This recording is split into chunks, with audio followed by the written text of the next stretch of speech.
couple of things.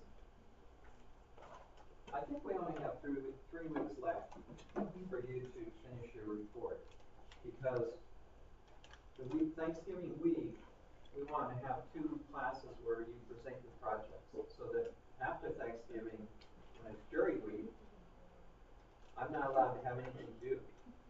That's sort of a school rule that most people don't follow, but I do. Appreciate that. We'll run a little block for odds real quick. Because you only have 3 weeks, and because for personal reasons I can't be here on Friday, I'm suggesting that Friday you use this hour to really sit down with your team, your whole team, since they're available during class time, and really push your document. Start putting your document in a kind of a preliminary outline form, complete outline, or complete schematic form, or whatever you might call it, where you really get a good handle on what parts you've already got pretty well underway and in good shape, what parts you still haven't done, and really get a lot done. Because as you know by now, as the semester begins to wind down, the pressure grows from all your other classes, and you start to get really crunched. And so I want to give you that warning, I guess, or incentive to try and knock it out. Don't make it any bigger a deal than it is. Remember, this exercise it's a simulation, and it's not putting together a comprehensive, complete document, but putting in representative sections of what the different parts would look like and what they should be like. So you don't have to be comprehensive in that sense. You don't have to have every activity in the building spelled out and developed, both coarse grain and fine grain. You don't have to have every space that you then decide, based on the activities, you decide these are the spaces that need to go in the building, which is sort of what I call the space program or the architecture program. So rather than getting hung up on one chapter or one section and trying to do it completely, I much prefer that you tackle each section, each part, to some extent, so that it demonstrates your approach to doing it, your team's approach to doing it. So one of the first things you might want to do is, if you haven't already done it, have a table of contents of sorts, where you say this is the first section, second section, third section, fourth section. And a lot of you already have that in your work plan. I always found when I had to do something like this, I would get an empty binder, and I would put dividers in the empty binder with the titles, and then whatever I happened to have, I would put in wherever it could go, and then I would build that over time. And that would be a very quick way I could see what section is empty, what section is really full, what section. So you probably have you could have a digital version of it, or you could have both a digital version of it and a physical version. Whatever it takes to get yourself over the hump over the next couple of weeks. The next couple of weeks, you really think of it as production.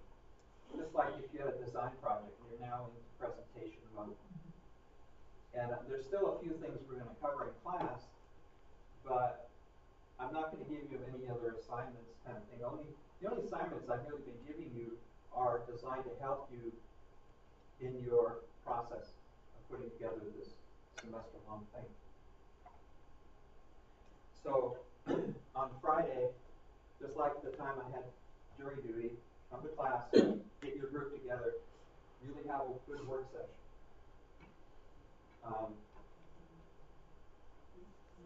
I will tell you why I'm not going to be here.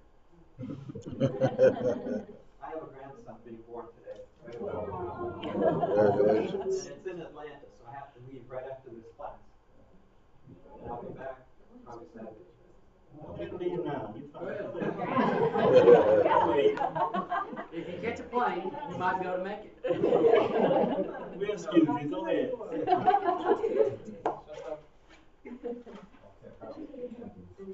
So anyway, I couldn't resist this war story that I'm going to tell you today. Because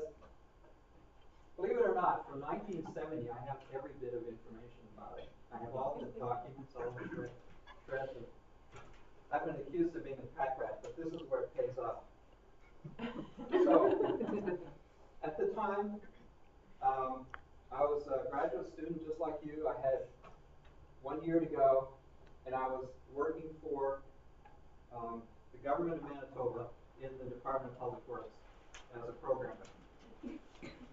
And I was, student intern in there. And while I was working there, my boss came in and dropped this document on my desk and said, hey, I got a good job for you. Why don't you go through this and evaluate it for me and give me a report? And I happened to have a close friend of mine there as well, who was also a graduate student, but he was a student in business. And the two of us got together and we put together a response to this. And that's what this project, I'm going to show you, is all about. This is the actual document we produced. So, the reason I'm showing you this is because when you do a programming project, and then from that 4-screen programming project, you end up with a conceptual direction for the project, or a conceptual design, or a schematic design. And then you go into the fine-grained part, where you really develop it, all the detail associated with it. This project was at that point where it had been designed in a schematic design way, and there was a program that had been prepared. Now, I had not been involved in the program, but the reason that the Department of Public Works was involved at all was that this was a multi-governmental, multi-agency effort, because this was a big field, this convention center. It involved all levels of government and some other organizations and so on that were involved. So what this is an exercise in evaluating a conceptual design or a schematic design against the program, which is one of the functions that you might do as a programmer. The designer gives you their first shot at designing. You go back to the program, you go back to the parameters for the project, you look at the cost situation and all that, and you evaluate it. I looked at the architectural part. My partner, Wayne Stilling, he looked at the financial cost. So this was a long time coming. Throughout the whole 1960s, Winnipeg was discussing building a big new convention center. That was a rate, at that time, every city was trying to build convention centers because they were a good source of business coming in, tourism and so on and so forth. So finally they got this project underway, and the program was developed, and the site was selected, and a preliminary design was done. Now the design team that was on this project were the best architects in Winnipeg, the biggest firm, the most successful firm, that also happened to have partners that were my faculty that were teaching me while I was a student. So I had this idea. I thought, well, here's my chance, right? They designed this thing, and I'm going to critique it. So Will Stilling and I were given that job, and this is what happened. This is the rest of the story. And this is the report we prepared, June 1971. And this is the table of contents of the report. You can see it's the usual kind of thing. What were the design considerations? What were the user requirements? Here's the analysis, cost considerations, an introduction to this idea we immediately came upon, which is, why are they squeezing this giant building on one city block? Was there some overriding justification for that, and what is the implications? What are the implications of doing that? So we spent a fair amount of time dealing with that, and we looked at real estate issues, commercial issues, projections, cost projections, and so on. A lot of that was proposed by the architects in their document, which we were working with, including the program, which is in there. So here's the site. You can see one thing about Winnipeg, because it's not a habitable place in the winter. It goes to -50 with wind chill factors. And this the city block. What you see here are sky bridges, just like in Houston, where they do it because it's so hot. Here they do it because it's so cold. In other cities in Canada, they have underground networks, like in Montreal, all the buildings are connected. In Toronto, downtown Toronto, all the buildings are connected underground. In Winnipeg, they went above the ground. So anyway, most of this district down here is government. The district up here is the main commercial street, Portage Avenue. When I went there, and I was first day of class, I referred to it as Portage Avenue because I thought it would be French. He looked at me straight and said, "Oh, it's Portage." Cairo, it's Cairo. So anyway, there's the churches, and there's a hotel here, and these are office buildings, another hotel over here. This was pretty well run down though, and since then I've looked at it on Google Earth, and I've looked at the buildings and so on, and it's still pretty run down. This is the architect's main floor plan, and you'll see right away that there's a main entrance here, the lobby, and then along the sides, you've got the concourses. Now, my first inclination was, why is it so symmetrical? You know, like, does that really make sense? You can't get from the lobby, you have to go down a ramp here to get to these meeting rooms, and the meeting rooms have no potential for windows, and you have all these stairs. Why are there so many stairs around the outside? And then what is with these truck ramps around the outside? These are one-way streets. They're all one-way streets. And so this is obviously the service end of the building, and this is the public end of the building. And then the second floor, which you can see is about 20 feet above ground, is where there's a Skylink, a bridge across here to the site next door. The future one they were talking about here. There's circulation around the outside, the whole city block. And then they were going to make this into a mall with commercial space on the second floor. I had questions about that too. And then the main convention floor. Now, if you guys know anything about conventions, they need to bring large trucks up there. They need to have all kinds. They might have a heavy industrial farm show, which Manitoba is very agricultural, and Winnipeg's the center. So they might have a lot of harvesters and big equipment up here. So here's where the ramp comes up, and this is the loading dock area. Now you'll notice that truck that they kind of sketch in there. As soon as the first truck backs in, it blocks the whole thing. You can't get by. And then all these stairs, and you know, where's the main elevator? Well, there's an elevator, a couple elevators here, a couple elevators there. Again, it's very symmetrical. And what you can't see, these are all different points at which they have plugs in the floor, and so on. But you're 38 feet above ground. And here's a section. It's hard to see. I actually have much better drawings.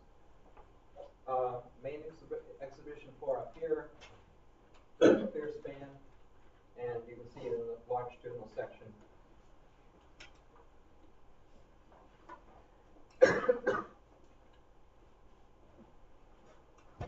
Okay.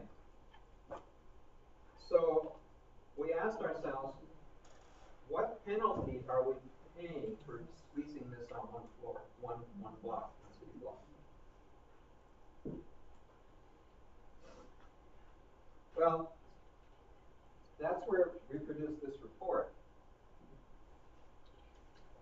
And in this report, we framed 101 questions, critical commentary about SKEAM, and it's in the report.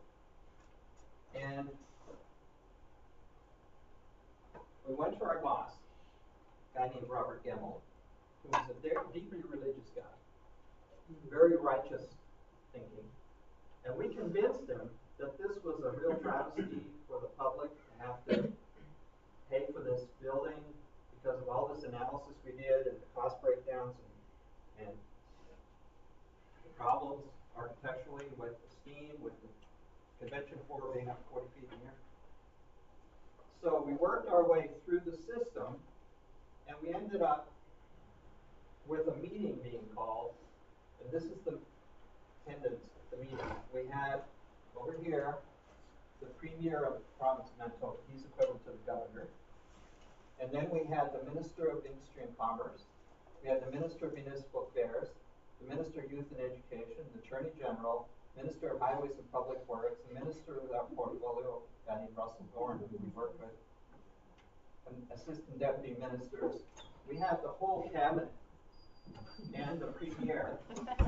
We had the NOTS student. we had key representatives from Izzy Coop, number 10 architectural group, Ron Silverstone, number 10 architectural group, Gerald Liebling, who was one of my teachers, Liebling Mitchell Associates, leader, Living Mitchell. So all the architects, the principals of the big architectural firms were there. The chairman, who is the mayor of the city, of the Metropolitan Council, chairman of the Committee on Finance for the city of Winnipeg, the executive director of the Metropolitan Corporation of Winnipeg, director of planning for Greater Winnipeg. But you can get the point. We had all of the power players there, and me, and Wayne Stilling, my comrade in arms here. So this meeting was called because we had produced this report that was going to embarrass everybody. Because we had shown how they were losing millions of dollars and creating a Winnipeg Convention Center that wouldn't function because of this one block area. We were lobbying for them to go to a blue 2-block scheme. And in order to make that case, I designed a 2-block scheme, which I've got here. I've got all the drawings here. And I even built a model.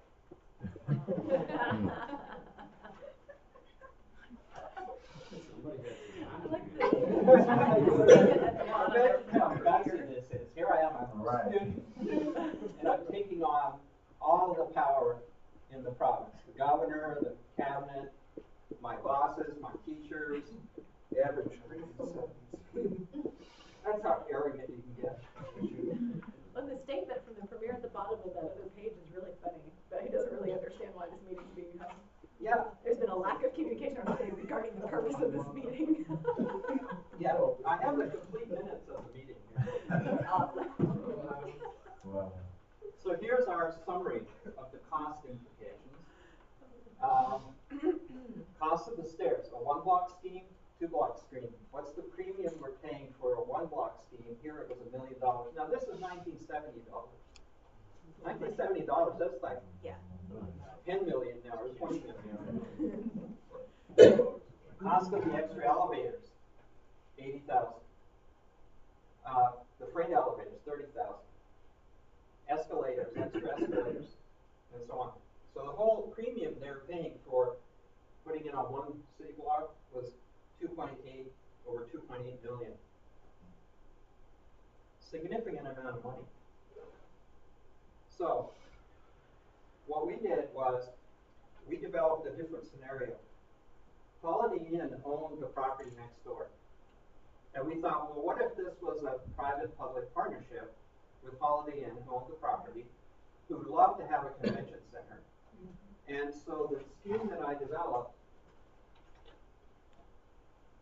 and I did this over like 2 weeks, and the architect was taking a couple of years, was one that had the Holiday Inn, and then it had a plaza between the Holiday Inn and the convention center that contained shared facilities like ballrooms, meeting rooms, and things that Holiday Inn and the convention center would work out some arrangement. And the whole thing could be done so that the convention floor was on ground level. Which, and here's like I had all these analytical diagrams that showed how the patrons would move. This was all based on the programming, how the vehicles would move. And this was the 20 level, the second level, where this was open to the big convention floor down below and so on.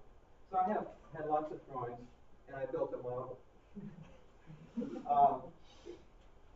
So here's the hidden premium which they were paying for maintenance, escalators, and so on. This was the operating costs. So with the one block scheme, the operating costs were going to be just under $500,000. With the two block scheme, they were going to be $250,000. And so that was an additional cost analysis we did. So here's some of the preliminary drawings I did showing the idea. So the publicly financed portion is here. The private development by Holiday Inn in this case was this part. And they had a shared sort of facilities here that were somehow worked out with the private developer. So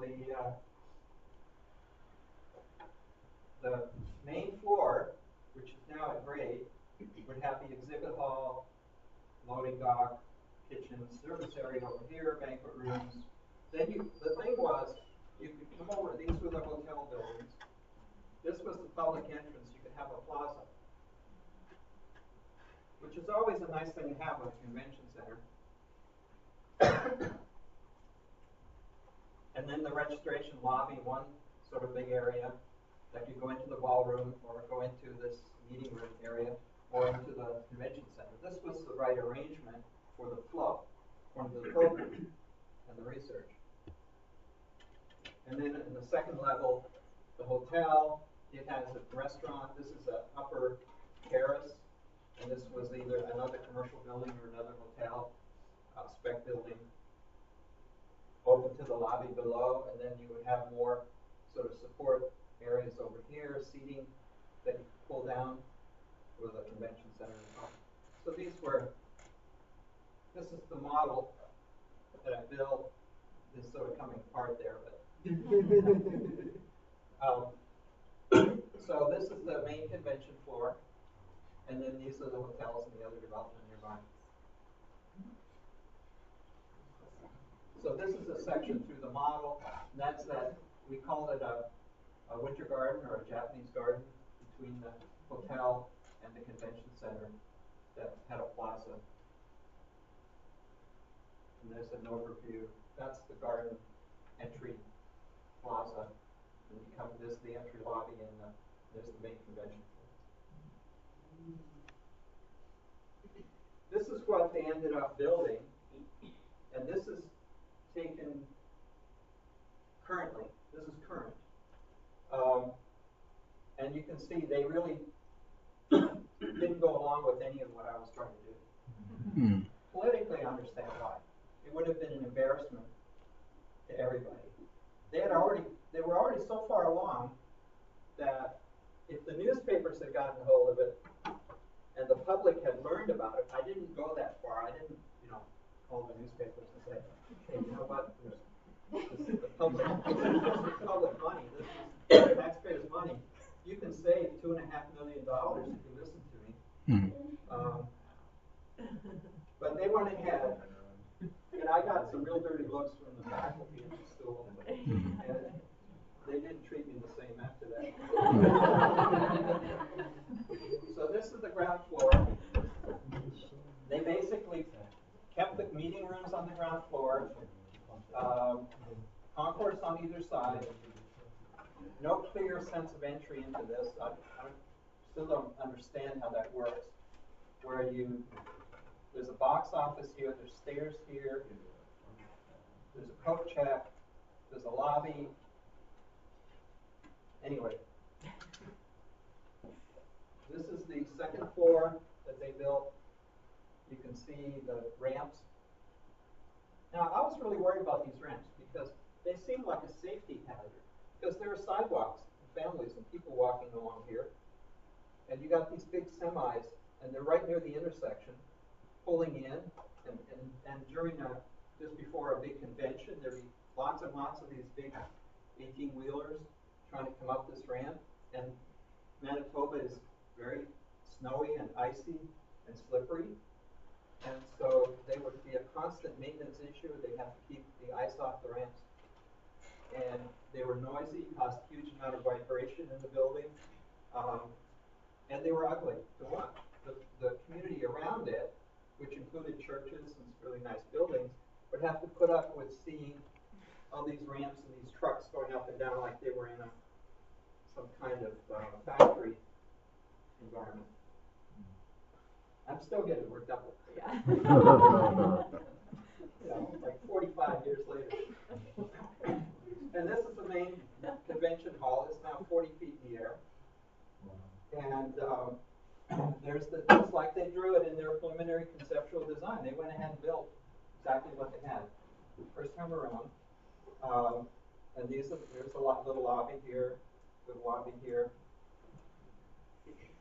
I just think if I was planning a big convention, I wouldn't want two separate lobbies that are identical, that are apart, and elevators that are distributed around the outside, and so anyway. Now what happened? They finally came to their senses after all this time, and they're finally developing it into a 2-block scheme. This is a drawing here. It's pretty close to what I had drawn. There's the convention floor, there's the hotel, there's the rest of the development. But it's going to cost $2 billion. Wow. Did you send them a bill? For your idea. And they're saying it's going to be completed in 2016. They're making a huge deal out of this, like they. They came up with a brilliant plan. You should send an email with scans of the drawings. Remember this 45 years ago? Here's my bill for architectural.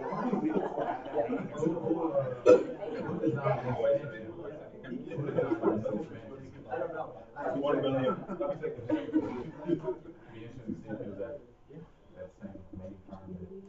It's probably your old class. He's totally on it.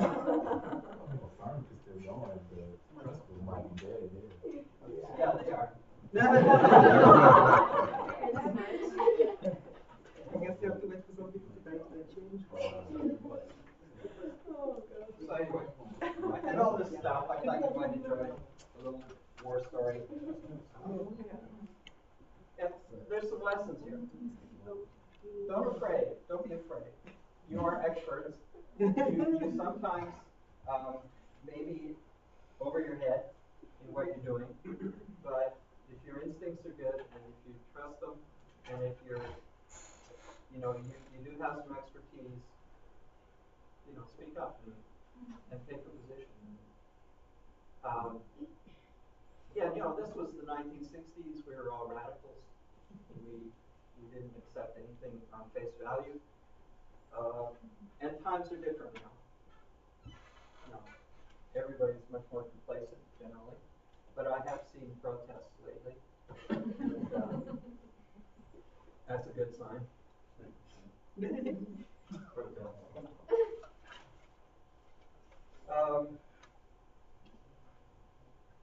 So we have like 15, 20 minutes. I thought this might take a little longer. How did the firm feel after the presentation? The proposal? Their response was very bitter.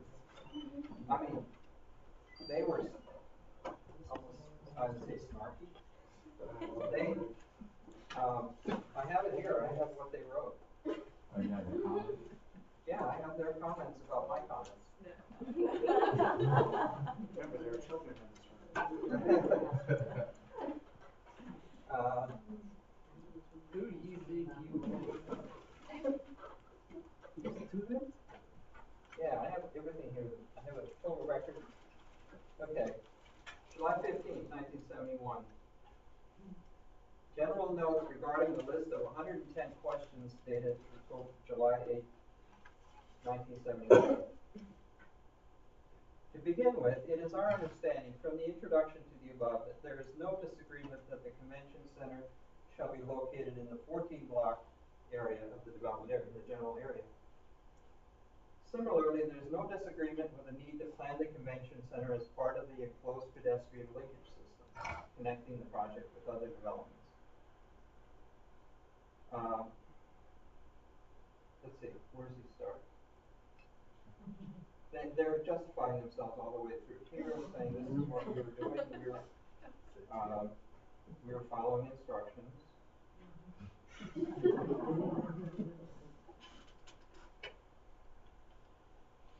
Okay, here's it.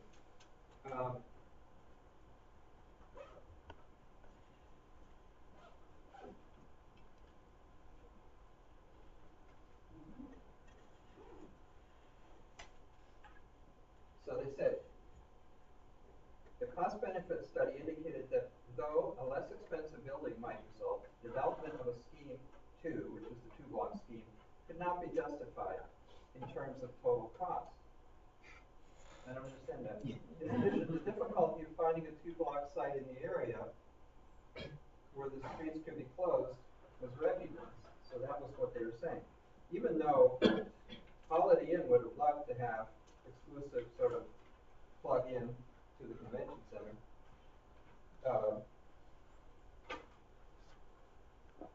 And then he said, we accept the questions presented at their face value and propose to answer them as objectively as possible.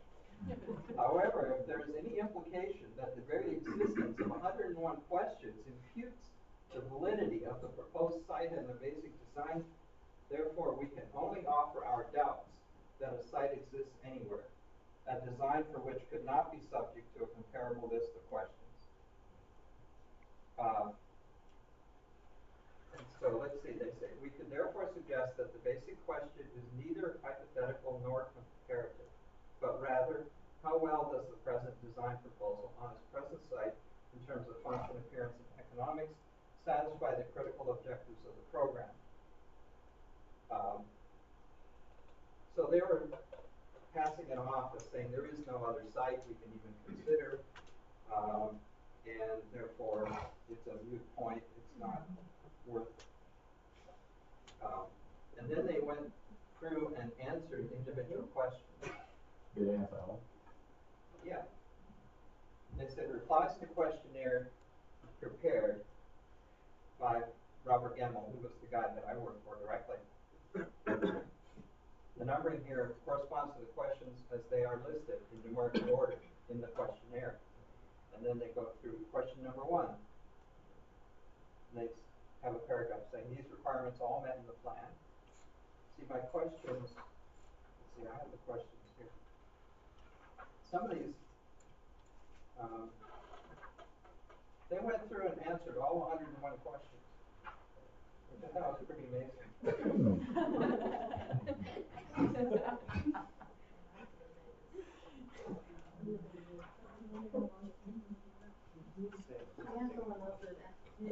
Of course, I framed some of the questions in kind of combative ways.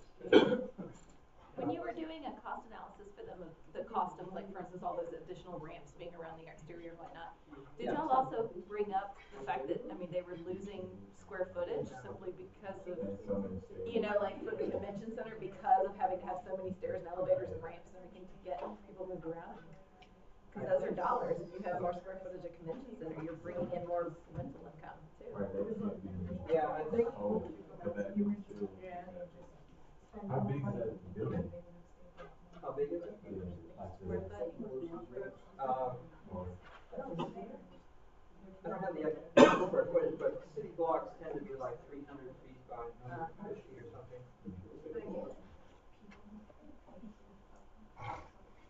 Okay, here's my 101 questions.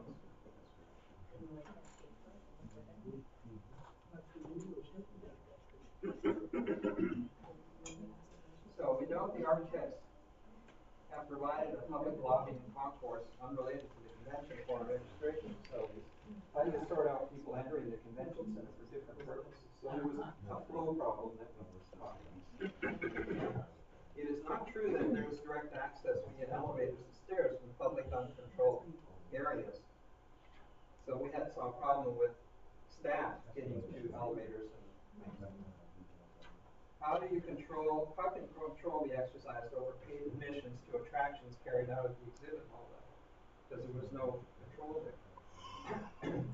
What premiums are paid for necessary security for unrelated current activities in the banquet halls, balls, conventions to safeguard against gate crashers, theft, and vandalism?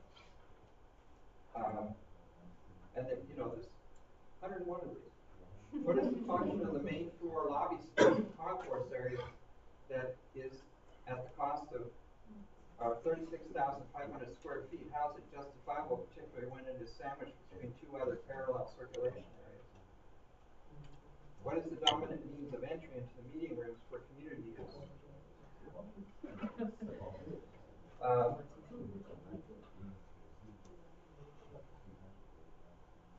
So, why is the duality of circulation systems emphasized at the expense of variety, efficiency, staffing, and simplicity of choice for the user and patron? So these are all programming questions that were raised.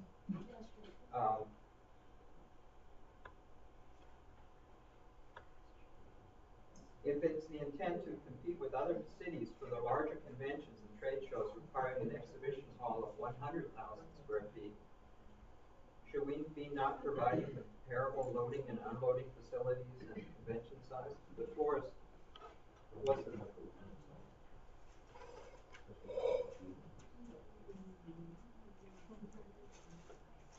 Is it practical to utilize this area being a 60-foot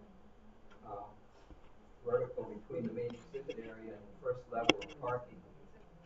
So there's 60 feet between the first level of parking, where in convention centers, there's all kinds of vehicles that never get up to the convention floor.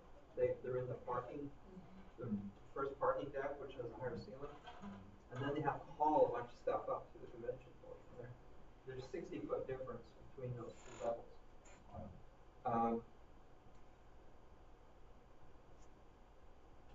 And so there's a number of questions about that.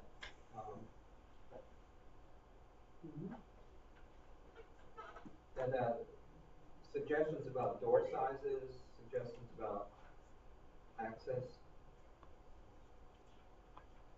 What is the premium inherent in the structural design to absorb both dynamic loads created by the braking of fully loaded trailers on the ramps and the resultant noise and vibration, which, if not considered, will detract from the activities within the center? And they proposed, the answer to that was to enclose the ramps, which makes the noise in the building even worse, because now you get the reflection noise and will not crowds attending an attraction at level 40 become impatient if they have to wait for elevators to queue up for escalator use? Because there were only 2 elevators in each location, I think. And you have a convention with thousands and thousands of people. We just couldn't see how the traffic flow was going to work.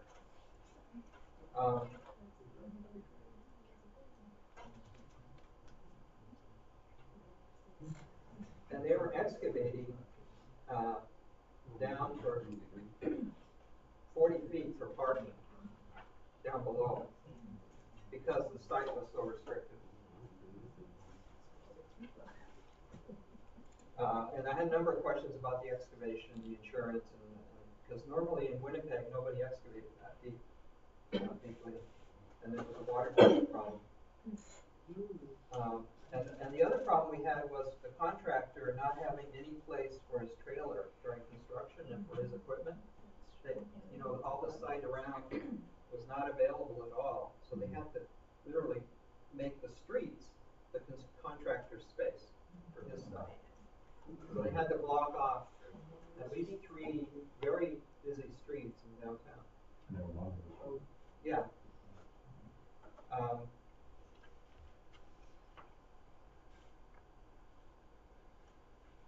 And the architects were relying on those bridges. They were saying, oh, people are gonna park 3 blocks away and take these sky bridges to get there. But people tend not to wanna park that far away, they know it's really, really cold.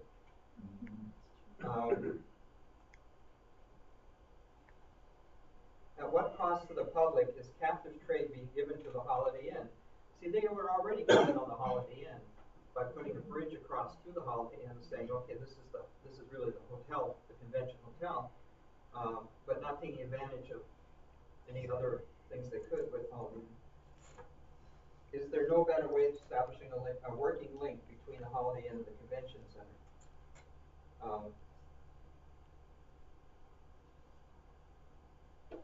And the reason they had that commercial floor on the second floor was they were counting on that to offset the revenue loss or the fact that they were going to have trouble getting conventions to come to the facility, so they were seeing it as the revenue source that would carry the convention center. And I asked, well, what happens if they can't rent it out? You know, what are they going to do then? Why have the registration, ticketing, ticket-taking, code-checking, lobby functions related to convention center use being located in the public commercial concourse and not at the convention floor?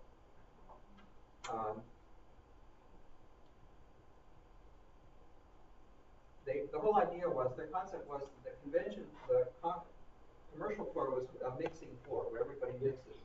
And so my question here was, will not the potential users be more concerned about security, crowd control, rental costs, these are the people who rent the space, the efficiency of the facility provided than providing a social interaction and intermix of people at the concourse level? So a social agenda is fine, but there are some real economic trade-offs and things. And then there were a number of small meeting rooms and things like that were on different floors, and my question was, are these smaller rooms not better related to the main exhibit hall than isolated by themselves on the floors? So that there's a problem with flow from activities. You know, when you have conventions, and I really looked at what conventions are like, quite often you have a need for a group to go from the convention floor to a room nearby and then back and so on. So I'm up to question 50 here.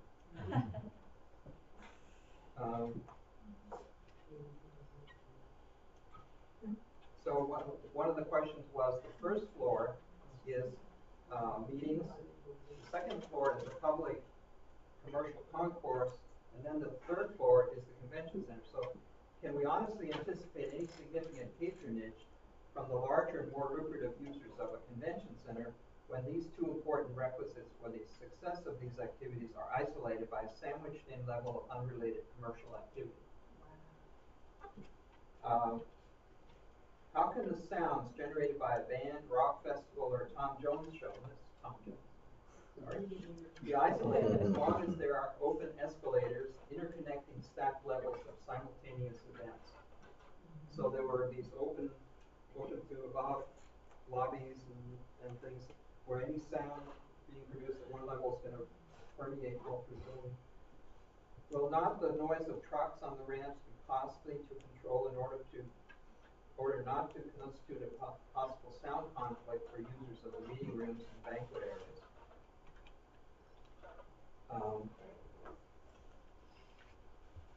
So if expansion never does take place and the land is held in reserve, this is not an undesirable void within the 14-block development area. They were already talking about expanding to that site next door in the future, and what I was arguing was, we'll do it now.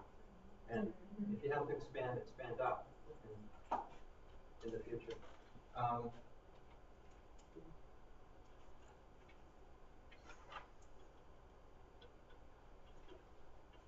If the main exhibit area is the raison d'etre of the entire facility, why was it not given the highest priority in terms of location,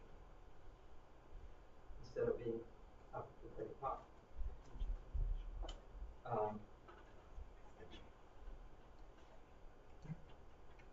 is it not better, see, I got a little, is it not better design practice to understand the requirements of the new facility prior to selection of the site? Let's try to teach them something.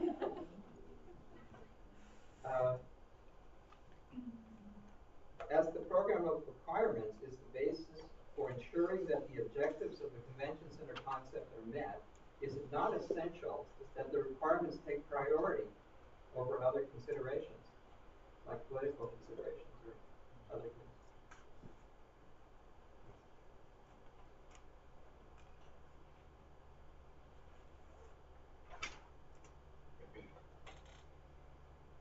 I had a lot of problems with the site selection process. I had questions about that.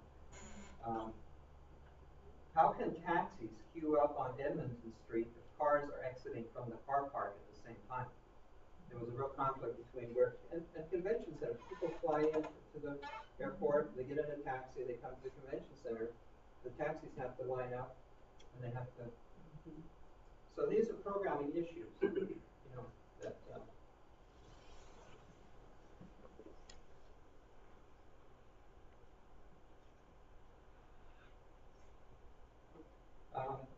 if servicing is done during the night, how will security control be maintained within the convention center, especially on the commercial level? Because the commercial floor was meant to be locked down at night, but a lot of setup occurs at night for conventions. You know, when they do the setup, they want to be ready in the morning, so they're working all night getting their booths set up and doing all this stuff. So there's a lot of people in the building.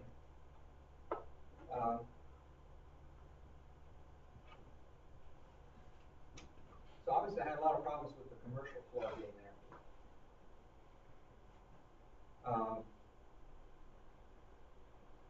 How can delegates be fed if their convention requires the use of all the meeting rooms for seminars or auxiliary display spaces? Because there was very little in the way of food service provisions or coffee break kind of places.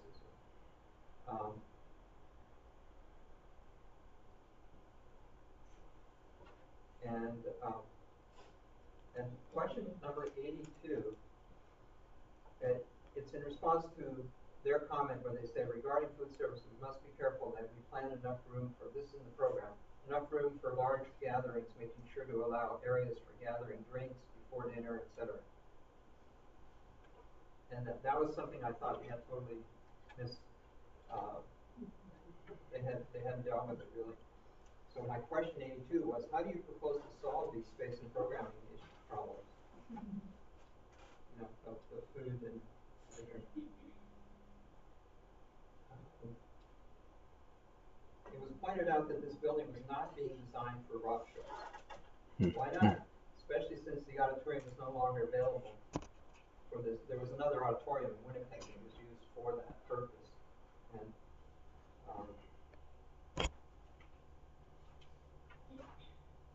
so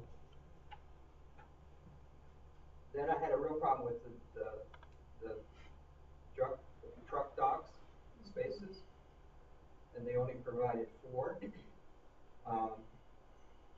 On what basis can the designer maintain that 4 dock bays are more than enough in view of the above expressed requirements? And in the program it says 4 truck dock spaces have been provided in the concept. According to the architects, we have allowed more than enough spaces for trailers and smaller trucks, and can also use the truck ramp for marshalling areas. So they were going to use the ramps.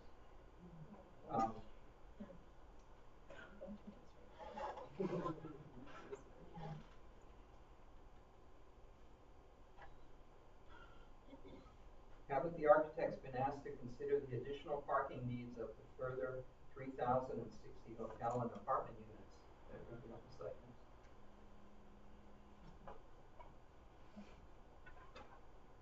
And I'm up to 90. A lot of this was parking issues.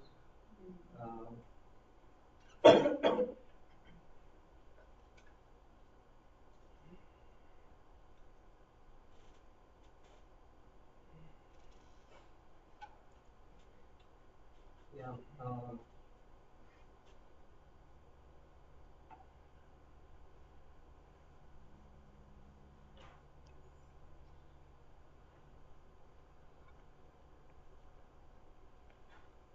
on question number 1101. Doesn't the convenience of storage in the total convention package, total convention activity, contribute to the selling of the facility? Because there was no storage.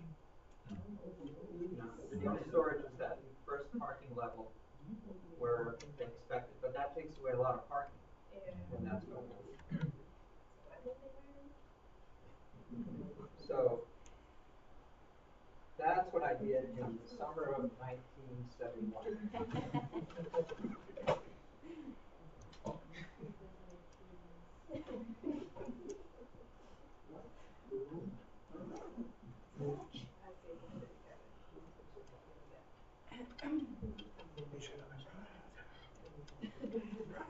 So on Friday, come to class, meet with your group, work on your projects. You got 3 weeks.